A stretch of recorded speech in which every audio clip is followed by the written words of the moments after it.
আসসালামু আলাইকুম। আমি এখন বানাবো খুব মজার একটা আইটেম। এটা হচ্ছে কাঁচাগোল্লা। নাটোরেরটা না, ঢাকার কাঁচাগোল্লা আর কি। নাটোরের কাঁচাগোল্লা তো আর একদম এক্স্যাক্টলি ভাবে হওয়া সম্ভব না, যেমন বগুড়ার দই। তো আমি একটা ঢাকা শহরের বড় চেইন মিষ্টির দোকানের যে কারিগর আছে তাদেরকে দিয়ে বানায় দেখাচ্ছি আপনাদেরকে, যাতে আপনারা আসল রেসিপিটা পান। ও কাজ করবে, পাশে আমিও দাঁড়ায় থাকবো। আমাদের কথাবার্তা হয়তো কিছু উল্টাপাল্টা কথাবার্তা আপনাদের কানে আসতে পারে, আশা করি আপনারা মাইন্ড করবেন না। আর ওরা বেয়ার হাতেই কাজ করে, কুচিন 2 হাত দিয়ে লাগাই কাজ করে। এই ব্যাপারেও আপনাদের কারো কোনো চুলকানি থাকার কথা না। যাই হোক, তো আসেন দেখে নি কী করে নাটোরের কাঁচাগোল্লা তৈরি করা যায়। আরেকটা কথা আপনাদের বলে দিচ্ছি, এইটা ওরা একটা স্পেশাল ছানা দিয়ে করে। ওদের ছানাটা কী করে তৈরি করতে হবে, ওদের ছানাটা খুব তুলতুলে নরম হয়। তার রেসিপি লিঙ্ক ডেসক্রিপশনে দেওয়া থাকবে, আপনারা দেখে নিতে পারেন। আর আপনাদেরও যদি ছানা কখনো কোনো সময় দুধ ফেটে যায় কিংবা যেভাবে ছানা হয়ে যায়, সেটা দিয়েও বানিয়ে নিতে পারেন। ওর সাথে একটু ছানার পানি মিলায় জিনিসটাকে খুব স্মুথ করে নেবেন, একটু নরম করে নেবেন। খালি খেয়াল রাখবেন একটা জিনিস, যে ছানা যাতে কোনো গন্ধ না থাকে, তাইলেই আপনারা এই কাঁচাগোল্লাটা বানিয়ে ফেলতে পারবেন। তো আসেন দেখি শুরু করা যাক। তো কাঁচাগোল্লার জন্য এখানে 2 কাপ ছানা মথে নিচ্ছে। মথে এটাকে কী করতে হবে, এখানে জাবার পাক দিতে হবে, যে চুলায় দিতে হবে। দাঁড়াও তাহলে আমি উপরে, হ্যাঁ দাও, অসুবিধা নাই। এইখানে 2 কাপ ছানা মথে নেওয়া হয়েছে, মানে ভালো স্মুথভাবে মথে নেওয়া হয়েছে। এটা হচ্ছে এদের তৈরি করা ছানা। যারা তৈরি করতে চান ডেসক্রিপশনে লিঙ্ক দেওয়া আছে। এদের ছানাটা একটু ভিজা ভিজা টাইপের, একটু নরম নরম হয়। এখন ওর সাথে 150 গ্রাম চিনি দেওয়া হচ্ছে,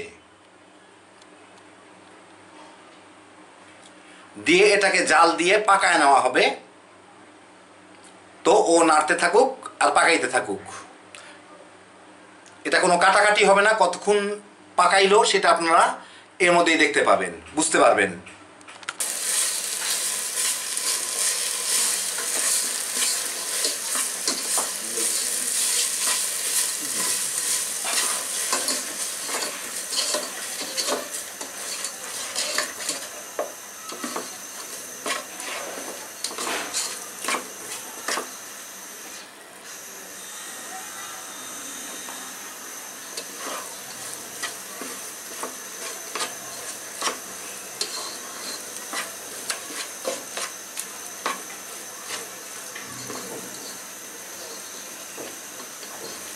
আগুনের আঁচটা একটু কমা নিলেন না?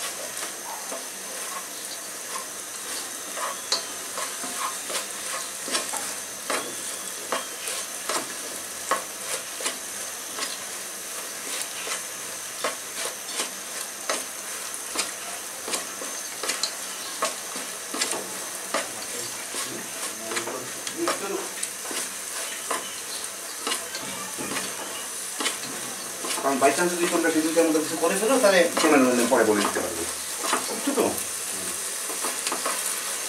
এমন সময় হয় না, তোমরা হঠাৎ করে ও তো অভ্যস্ত না, একটা কিছু মিশিয়ে গেলো, পরে বললো, আমি তো আবার ওইটা উঠে মিশাইতে পারবো না।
চুলার একটু কমিয়ে নিলাম।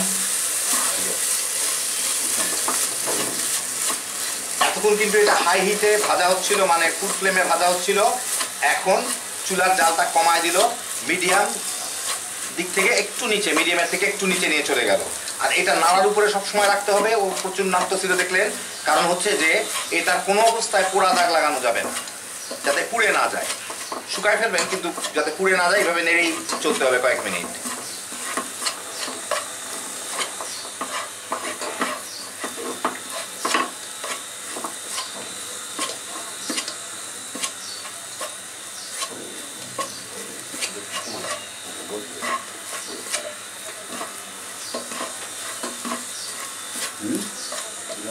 ও আচ্ছা,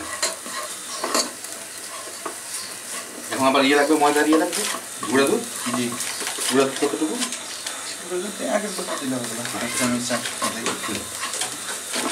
ময়দা আগের মতোই? হ্যাঁ, দুটি আগের মতো।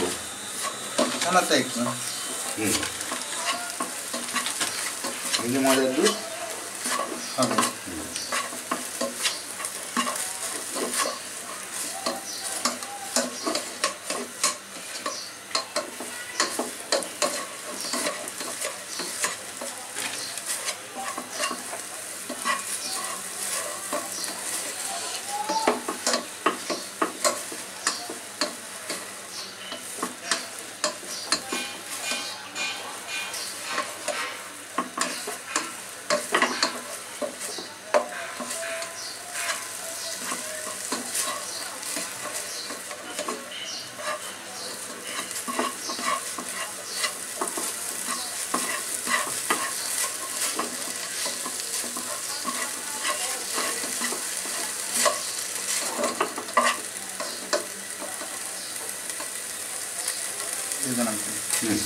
হাত দিয়ে দেখলো স্মুথ হয়েছে নাকি। এর মধ্যে 2 টেবিল চামচ ময়দা। চুলাটা একটু কমিয়ে নিলাম। আচ্ছা, চুলাটা কমায় নিল। হ্যাঁ, আর গুঁড়া দুধ দিয়ে দিব। জি, আচ্ছা, 1 কাপের 8 ভাগের 1 ভাগ অথবা 4 টেবিল চামচ গুঁড়া দুধ।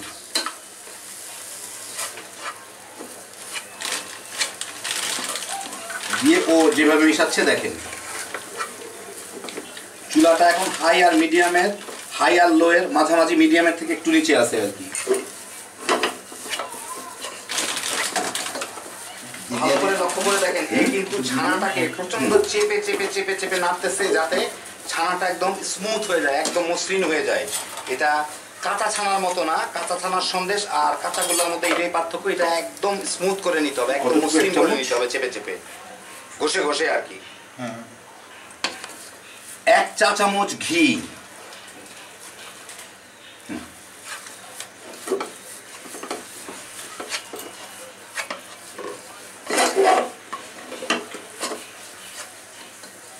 একটু হালকা ময়দা দিয়ে, ময়দা ময়দা ময়দা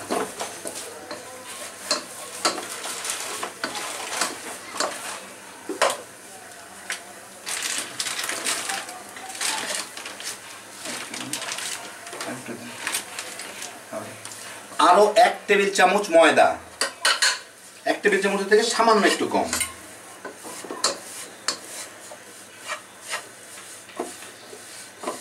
চুলাটা কিন্তু জ্বালানোই আছে, মিডিয়ামের থেকে একটু নিচে আছে।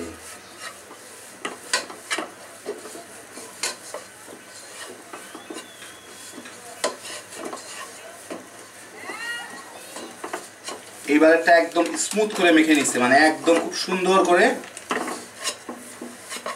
মাখা।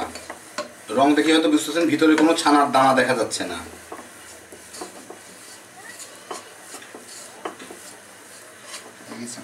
হ্যাঁ, হয়ে গেছে। এখন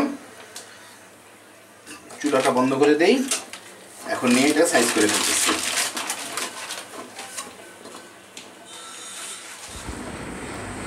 এখন একটু ঠান্ডা করার পরে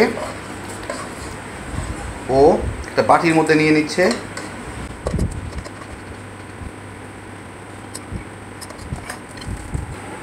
এখন হাত দিয়ে ভালো করে মধ্যে নিচ্ছি। এটা কিন্তু এখনো যথেষ্ট গরম। মাথার জন্য কিছু লাগবে, চামচ কিংবা অন্য কোনো কিছু? কিছু লাগবে। আচ্ছা,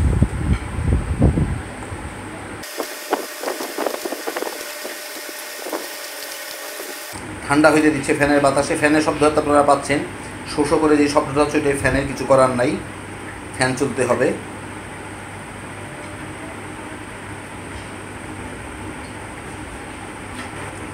এখন অল্প একটু ঠান্ডা করেই, গরমও আছে এখন যথেষ্ট।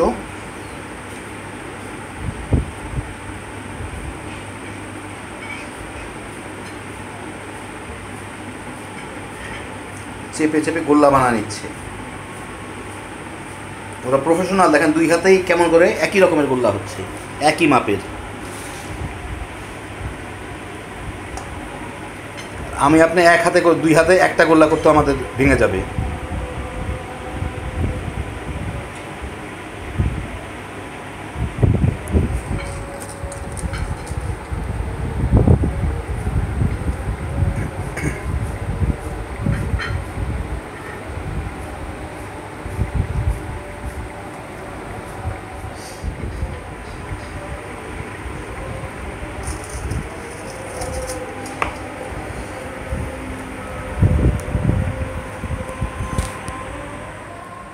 যাই হোক, আজান শেষ হয়েছে। এখন এখানে মাওয়া গুঁড়া করে নেওয়া হয়েছে, এর মধ্যে ও ওইগুলাকে বোধহয় খুব সম্ভব গড়ায় নেবে।